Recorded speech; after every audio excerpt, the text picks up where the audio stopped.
बार की बात है, एक शहर में एक छोटा सा परिवार रहता था। उस परिवार में विनोद, उसकी बूढ़ी माँ और बीवी लता रहते थे। विनोद एक ऑफिस में मामूली सी जॉब किया करता था।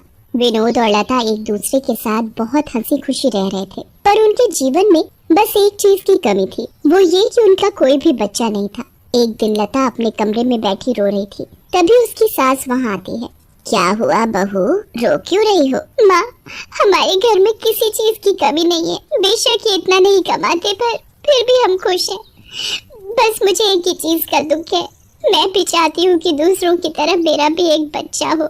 अरे बहू, तू चिंता मत कर, बस तू भगवान पर विश्वास रख। आखिरकार कुछ सालों बाद उनके घर एक सुंदर सा बेटा होता है। विनोद और लता अपने बेटे का नाम केशव रखते हैं। दोनों केशव को बहुत प्यार करते हैं, पर लता के लिए तो केशव उसकी जान से भी बढ़कर था। वो अपने बेटे की छोटी सी छोटी चीज का भी पूरा ध्यान रखती थी।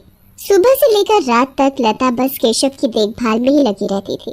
केशव को एक खरोच भी आ जाए तो लता की जान निकल जाती थी। बस सब कुछ अच्छा चल रहा था, पर एक दिन लता जब केशव के साथ खेल रही थी, तब अचानक केशव बेहोश होकर जमीन पर गिर जाता है और उसकी नाक से खून भी आने लगता है। केशव, मेरा बच्चा!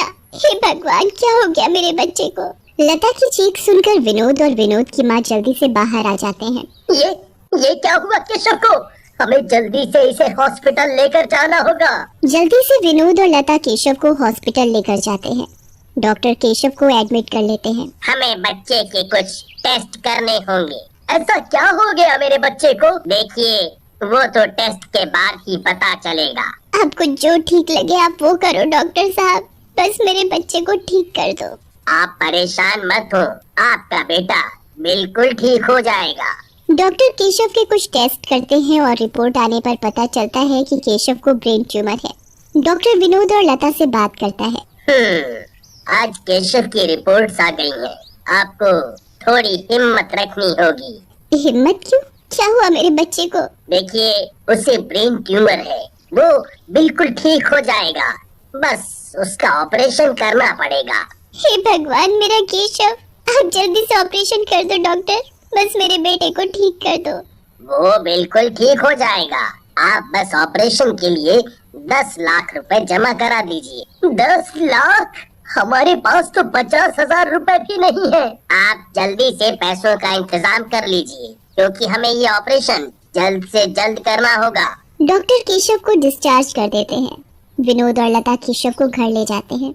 लता का रो रो कर बुरा हाल होता है। वो ना तो कुछ खाती है और ना ही पीती है, बस दिन भर केशव को देख देख कर रोती रहती है।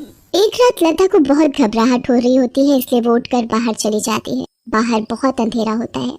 लता ताजी हवा लेने के लिए थोड़ा आगे निकल जाती है। वो चलते चलते थोड़ा थक जाती है, इसलिए एक पीपल के पेड़ के नीचे बैठ जाती है। कुछ देर बाद उसे फिर से केशव का ख्याल आ जाता है और वो जोर जोर से रोने लगती है। हे भगवान, मैं क्या करूं? मेरा बच्चा, मैं मर जाऊंगी, मैं क्या करूं, मैं क्या करूं? जिस पीपल के पेड़ के नीचे लता बैठकर रो रही होती है, उस पेड़ पर एक चुड़ैल रहती है। वो चुड़ैल पीपल के पेड़ पर बैठी लता को रोते देखती रहती है। ये औरत क्यों पागलों की तरह रो रही है और मुझे परेशान कर रही है? लगता है इसे अपनी जान प्यारी नहीं है। लता का रोना अभी भी बंद नहीं होता और चुड़ैल गुस्से में लाल पेड़ से नीचे उतर आती है और लता के सामने आ खड़ी होती है। चुड़ैल, तू क्यों पागलों की तरह यहाँ बैठकर घंटे भर से रोई जा रही है? लगता है तुझे अपनी जान बिल्कुल प्यारी नहीं है। सच कहा, मुझे अपनी जान प्यारी नहीं है, मुझे तो अपने बच्चे की जान प्यारी है। मेरा बच्चा, मेरा केशु। क्या हुआ तेरे बच्चे को? उसके दिमाग में कोई दिक्कत है, उसका बहुत बड़ा ऑपरेशन होना है, जिसके लिए हमें 10 लाख रुपए की जरूरत है। हम तो गरीब लोग हैं, कहाँ से लाएंगे इतने पैसे? डॉक्टर ने बोला है अगर उसका जल्दी ऑपरेशन नहीं हुआ तो। चुड़ैल को लता की दुख भरी कहानी सुनकर उस पर बहुत तरस आने लगता है। मेरी भी एक छोटी सी बेटी थी और उसकी एक्सीडेंट में मौत हो गई थी। मैं उसके बिना रह ही नहीं पाई और अपनी जान दे दी। आज मुझे तेरी कहानी सुनकर अपनी बेटी की याद आ गई। मैं चाहती हूँ कि बस तेरे बेटे के साथ कुछ भी गलत ना हो। तू चिंता मत कर, वो बिल्कुल ठीक हो जाएगा। पर बिना पैसे ऐसे कैसे मुमकिन है? तू पैसे की बिल्कुल चिंता मत कर, तू बस घर जा और अपने बेटे का ध्यान रख और ठीक 1 महीने बाद मुझे इसी जगह पर दोबारा मिलना। मैं तुम्हारी सारी परेशानी दूर कर दूंगी। लता को समझ नहीं आता कि वो एक चुड़ैल पर कैसे भरोसा करे, पर उसके पास कोई और चारा भी नहीं होता। वो बस अपने घर जाती है और जाकर सो जाती है। इधर चुड़ैल रात भर सुबह होने का इंतजार करती रहती है और जैसे ही सुबह होती है वो जादू से एक गरीब औरत में बदल जाती है जिसके कपड़े फटे हुए होते हैं। उसके बाद वो रेलवे स्टेशन पर जाकर भीख मांगने लगती है। मुझे पैसों की बहुत जरूरत है, एक बच्चे के इलाज के लिए पैसे चाहिए, कोई मुझे पैसे दे दो। बहन जी कुछ पैसे दे दो। नहीं नहीं, मेरे पास कोई पैसे नहीं है। चुड़ैल एक एक करके सबके पास जाकर पैसे मांगती है।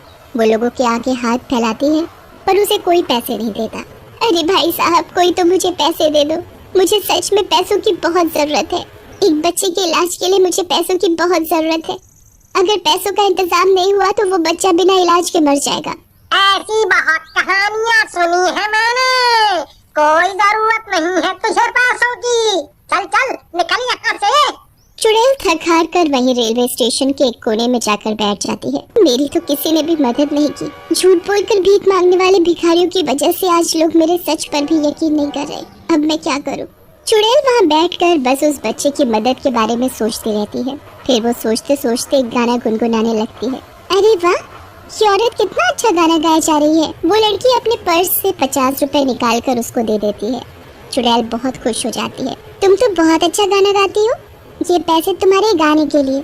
अब चुड़ैल को समझ में आ जाता है कि अगर वो गाना गाए तो लोग शायद उसे पैसे देकर उसकी मदद कर देंगे। फिर वो गाना गाना शुरू करती है और एक एक करके सबके पास जाती है। लोगों को चुड़ैल की आवाज बहुत ही पसंद आती है। सब उसको पैसे देना शुरू करते हैं। अब चुड़ैल के पास धीरे धीरे इतने पैसे हो जाते हैं कि उसके दोनों हाथ भर जाते हैं। फिर वो अपनी साड़ी के पल्लू में पैसे इकट्ठे शुरू कर देती है। धीरे धीरे उसकी साड़ी का पल्लू भी पैसों से भर जाता है। चुड़ैल बहुत खुश होती है। रात होने लगती है, इसलिए अब चुड़ैल पैसे लेकर वहाँ से चली जाती है। उसके बाद वो जिस पेड़ पर रहती है वहाँ जाकर पेड़ के नीचे बैठ जाती है और पैसे गिनने लगती है। अरे वाह, ये तो बहुत सारे पैसे हो गए, पर फिर भी ये इतने नहीं जिससे उस बेचारी औरत के बच्चे का इलाज हो पाए। मुझे भी बहुत सारे पैसे और जमा करने होंगे। कोई नहीं, मैं कल फिर सुबह जल्दी उठूंगी और फिर से रेलवे स्टेशन पर जाकर भीख मांगूंगी। अगले दिन वो चुड़ैल फिर से औरत का भेष बदल कर रेलवे स्टेशन पर जाती है और गाना गाकर भीख मांगती है। शाम को फिर वापस आकर पैसे गिनती है, पर अभी भी पैसे पूरे नहीं हुए थे। वो रोज ऐसे ही भीख मांगती और पैसे गड्ढे में इकट्ठे करती रहती। आखिरकार 1 महीना पूरा हो जाता है और भीख मांग मांग कर वो पूरे पैसे जमा कर ही लेती है। आखिरकार मेरे पास पैसे पूरे हो ही गए। आज जब वो औरत आएगी तो ये पैसे देखकर बहुत खुश होगी। आधी रात का वक्त होता है। विनोद सो रहा होता है। लता को याद होता है कि आज उसे चुड़ैल के पास जाना है। वो चुपके से उठती है और उसी जगह पहुंच जाती है जहां वो चुड़ैल रहती है और उसी पेड़ के नीचे बैठकर चुड़ैल का इंतजार करती है। तभी चुड़ैल वहां आ जाती है। मैं कब से तुम्हारा इंतजार कर रही थी, आखिर तुम आ ही गई। हाँ, मुझे तो आना ही था, मेरे पास और कोई रास्ता भी तो नहीं था। अब बस तुम ही मेरी आखिरी उम्मीद हो जो मेरे बच्चे को बचा सकती हो। चुड़ैल उसे गड्ढे से निकालकर सारे पैसे दे देती है। ये तुम इतने सारे पैसे कहाँ से लाई? मैं रेलवे स्टेशन पर गाना गाती थी तो लोग मुझे ये पैसे दे देते थे। चलो अब तुम जल्दी से जाओ और अपने बच्चे का इलाज। सभी